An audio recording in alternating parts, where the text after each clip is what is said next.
अरे माई, अरे चुआओ सन रे बैठल बारू लोग, का बात हो गइल? अरे देखो तारो दुल्हा रूसल बाड़े। दुल्हा रूसल बड़े? तनी हमहू देखी तो दुल्हा जी के मुंह। ए दुल्हा रूसल बनी जी?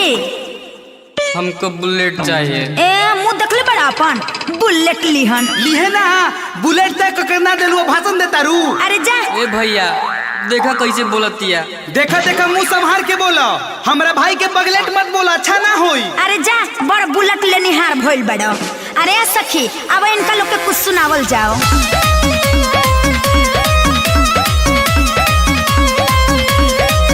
देखयन पढ़ता केतना गुरूर बाटे, नहीं साइकिल चलावे के लूर बाटे।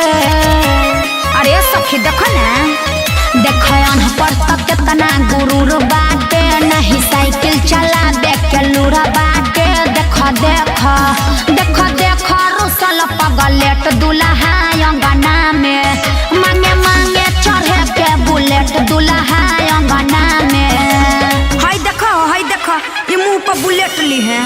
लिहे ना बुलेट, पापा तोहर तय कइले रहन तब कहाँ रहू, बहुते बोला तारू। तब का जबान संभाल के बोला। का जवान संभाल के हो, सही तो कहत तनी।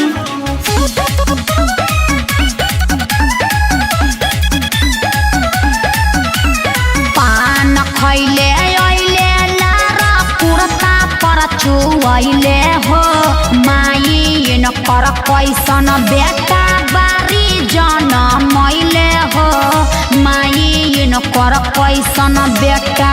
देखे औकात में रह, माई पे जाता रू, बिना बुलेट के बियाह ना होई। ऐसन थोड़े होला।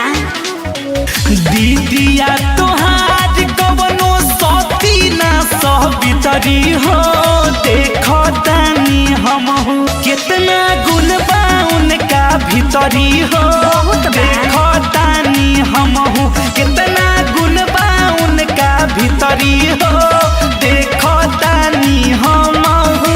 ए गुण के बात करत तारो, तार पूरा परिवार न होई हमार बहिन ऐसन गुणवान, ठीक नु? उ तो भाग ठीक समझ तार भाई के जे हमरा बहिन से बियाह होता, न तो ऐसन कालू करलू उठा के बियाह होई हमरा बहिन के संगे। अच्छा देखो तानी तारा बहिन में कितना क्वालिटी बा, हमू देखते बानी। हाँ तब तो जीवन भर देखो ही के बाद देखते रही हो, ठीक नु? म्यूजिक बाय रविदास देवा। जनती जे ऐसन बकलोल होई है दुल्हा जी, जनती जे ऐसन बकलोल होई है दुल्हा जी। लोहाटी न चढ़ैती चढ़ैती ना फुलाहा जी, लोहाटी न चढ़ैती चढ़ैती ना फुलाहा जी।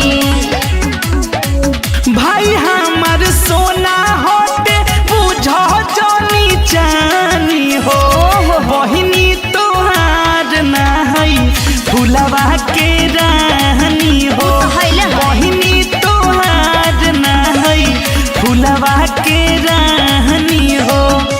अरे ये बबुआ छोड़ा सा बुलेट के लालच, चला सा पतो के बिया के घरे ले चला सा, जौन भइल तेवन भइल, बुलेट की नहीं घरे।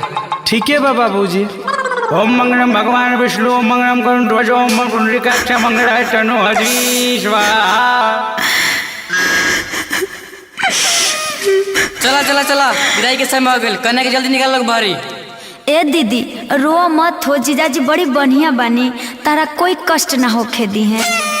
नैहरा के सुख दीदी ससुर में पैहा, पिया जी के संगे ठीक से जिंदगी बीतैहा, पिया जी के संगे ठीक से जिंदगी बीतैहा, पिया जी के संगे। साली धन अब हमार भइली दीदिया तोहार, तोहरे नियन प्यार करिहे हमरो घर परिवार, तोहरे नियन प्यार करिहे हमरो घर परिवार।